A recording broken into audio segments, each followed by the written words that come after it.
We have our sights set for the Washington State Backcountry Discovery Route, a 592-mile trail that spans the length of the state, starting from the Oregon border to the Canadian border. We've given ourselves 5 days to complete this endeavor and check off another milestone in the books.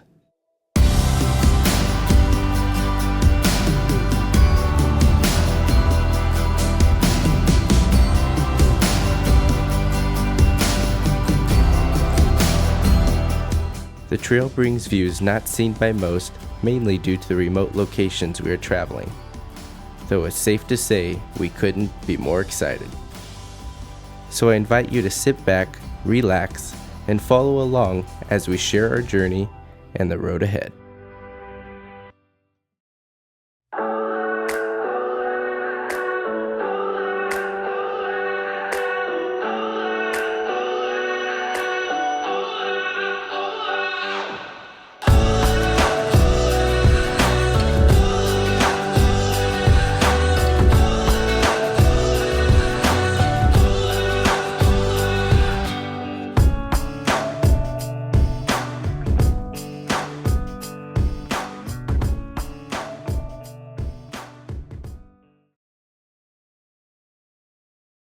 Our initial start of the expedition began after work the evening of July 3rd. We almost had a trip within the trip by needing to drive nearly 200 miles south towards the Oregon border to make for the official start of the BDR.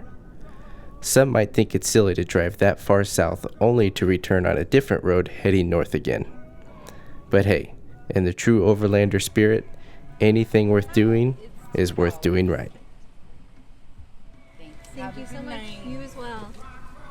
The significant location we are aiming for is in Cascade Locks, Oregon, of which was needing to cross the Columbia River by a bridge known as the Bridge of the Gods.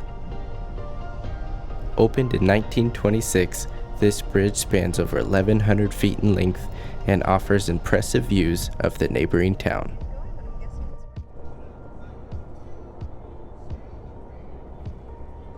The first stop for the evening was in Stevenson, Washington to refill up on gas, grab more ice for the groceries, and make our way towards the first of many forest roads of our endeavor. Good evening, everybody. It is currently a little after 10 o'clock at night, and Karina and I have made it to the first section of the Washington State Backcountry Discovery Route, or otherwise known as the BDR to the residents here in Washington. But we just passed Carson, a little town outside when you pass the Oregon border, and we filled up, got everything that we need for our trip. It's a little bumpy. We have Karina driving. She's handling all the potholes great. But we're basically just trying to find camp for the night. Basically any kind of pull off we can get. It's a little late, so we're just trying to get the tent all set up and try and hit it hard tomorrow morning. But we're having a blast so far. I just wish we could see more than the initial view. But hey, we'll see what tomorrow brings and have some more fun. But stick around and see what we can find.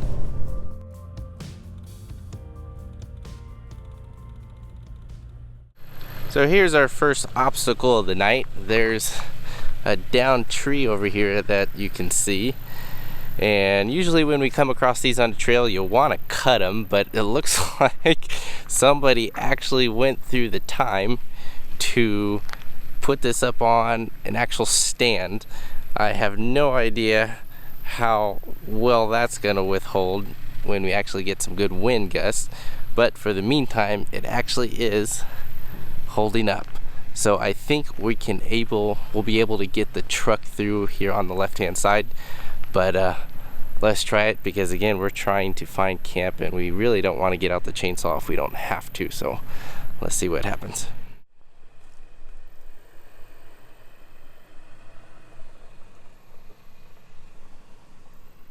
Keep going. And we made it. There we go. Perfect. As we continued on the trail, it was incredible to see just how overgrown some parts had become. Needless to say, this slowed down our pace, pushing us late into the night for finding camp. Though when we did, Karina can vouch that I was out as soon as my head hit the pillow. Good morning and happy 4th of July, everybody.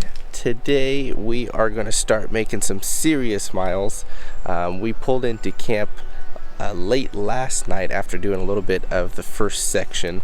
We were unfortunately unable to find any real suitable campsite along the trail just because it was simply just way overgrown. So we pulled off the trail and actually found a campground called Moss Creek, I believe, and found an open spot for the night and called it good. But this morning we're going to go ahead and do breakfast on the road and really start cranking out some miles if we're going to try and hit our goal of the Canadian border by Sunday. So we'll see. But in any measure, we're going to get packed up here and get heading out. So let's see what more of the trail has for us. Alright, so just to show you guys as a quick reference where we're kind of coming from and where we're heading. So last night we pulled in to Stevenson and we were able to kind of make it through some of the thick, kind of a little bit overgrown part of the trail going up through here. And we ended up pulling off the forest route on Forest Road 66, I believe, and made camp for the night over here at Moss Creek, which is actually a pretty nice campground. A little small, but definitely suitable for the time being. But today our goal is to really stretch it out and try and make it just south of Mount Rainier. Let's see if I can find it, to Bethel Ridge, which is a little bit up here, I believe, and it'll be north of Rimrock Lake. But that's our goal for today, and we've, as you can see, got quite a bit of miles to go, and it's going to be a lot of fun. The weather should be holding up for us, so there's really nothing that I foresee going to be holding us back. Our next order of business for getting back onto the trail was airing down our tires. With a lower PSI, the tire has a larger contact patch, thus creating more traction in off-road situations. In addition to more traction, this process will also help the ride quality, making the bumps less jarring for you, the vehicle, and quite possibly some quiet passengers too. When deciding what PSI to air down to, it ultimately decides on a number of factors: the type of road conditions, weight you are carrying, wheel capabilities, and driver expertise. Though I suggest you invest in the right tools and knowledge prior to attempting this on your own. The city keeps me distracted, but I know where I should be. Tell my mama I'm leaving. Just take your mask off and join me. I know you're dying to see all the secrets I'm hiding. One day soon I will find. I know I am close. I know I will shine. One day soon I will fly. I know I am free. I'm feeling alive. Take me back to the jungle. Take me back to the jungle.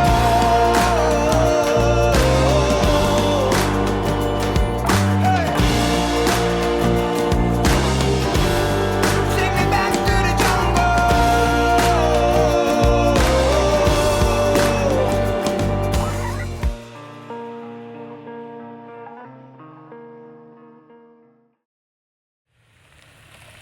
With the temperature slowly warming, our next stop inside the Gifford-Pinot National Forest was the Guler Ice Cave. We decided this, if any, was the spot to check out and cool off while on the trail. Alright guys, so we made it to the Guler Ice Caves here, and it's actually a really unique area. We were talking to one of the forest rangers when we first got here, and he was mentioning just how cold this particular area stays all year round. So we made it here, and we're on our descent down into the caves. And I'll tell you what, it's 4th of July and it's probably about mid 70s up here, but on our way down, just with each flight of stairs, it's incredible to feel just how cold the temperature drops. I'm thinking at least 20 to 30 degrees a difference, because I'm already able to see my breath, which is insane.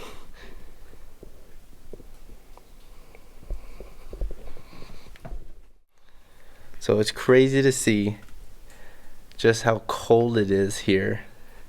Even in pretty much summer, we have ice forming both from the floor as well as the ceiling that you can kind of see back there. And even for being in early July, we still have snow. So pretty cool.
So babe, what did we just see?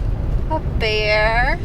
Was it a black bear? Yes, I love bears. Guys, we just saw a black bear, and guess who didn't get it on footage? Right here. We were we were coming around a bend, and his little face was just kind of right on the edge of the road, and as soon as we peeked over the corner and he saw the truck, boom, he was into the shrub. So, but it was still pretty cool because we have never seen a bear in the wild like that. So that was pretty cool. So these forest roads are fun. It's amazing, the views and the wildlife that we get to see out here. We're having a blast.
So we're coming close to 4:30 on this beautiful 4th of July holiday, and we are on our final stint for the day. We're making our way towards Bethel Ridge, and there's the sign right there. Hopefully you saw that. But we're making our way to Bethel Ridge, and we're going to go ahead and camp there for the night. The views up there are fantastic. So if you find yourself in this direction, definitely mark this one as a point of interest to check out or camp. But the road getting to it when you get off the main highway here isn't too terribly far. So we've aired down once more and are heading up that direction. So it'll be pretty good. The trail gets a lot more fun at this section and forward. And as always, with me filming, Karina's driving. So here we go, and let's see what we can find. While the trail itself getting to Bethel Ridge isn't difficult, It does require one to keep a sharp eye on the deep potholes, jagged rocks, and the tight turns between trees. Expect this section to slow your pace down a bit, but for good reason. The views along the way up are incredible, and I highly suggest you stop to grab some memorable photos.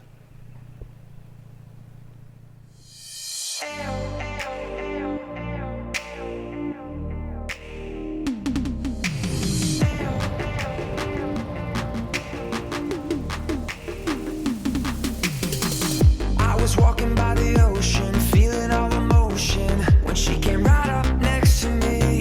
I got caught up in the moment, felt like we were frozen, like it was literally meant to be. Time stood still right there. Time stood still right there. We rode the sun, we became one.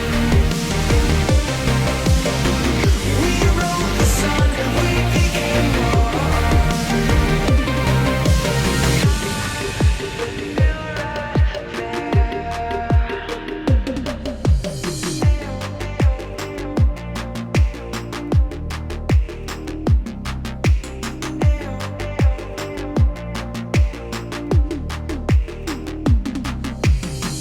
I would never have expected, feeling so connected. It must have been our destiny. And now I know I'll never let this ever end in somewhere other than next to me. 'Cause time stood still right there. Time stood still right there. We rode the sun, we became one. We rode the sun, we became one.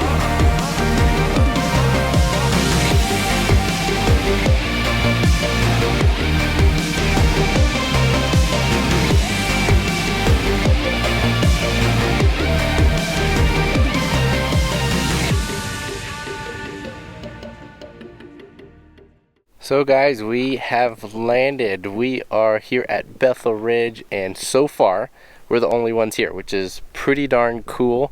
This is an area that definitely can't hold large groups, but it's kind of nice to have the spot all to yourself. So we're up here on this ridge, obviously given with the name, and the views are pretty spectacular. We have Mount Rainier back over there. We have Rimrock Lake down over here, and it's just 360 degrees all the way around.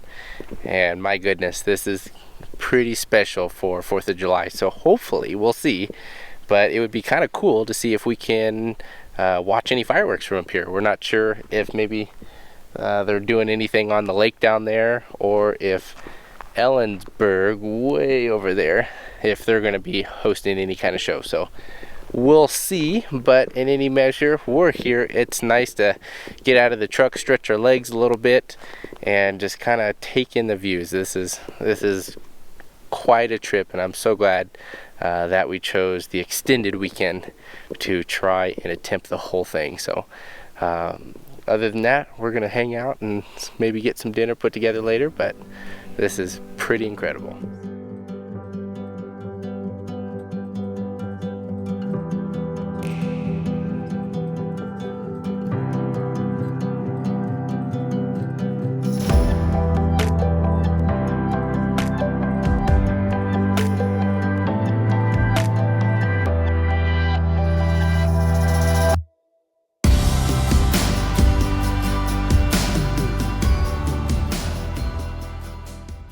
As the day was coming to a close and the sun slowly starting to set, we took a step back just to realize how much we had already accomplished and seen in only 2 days.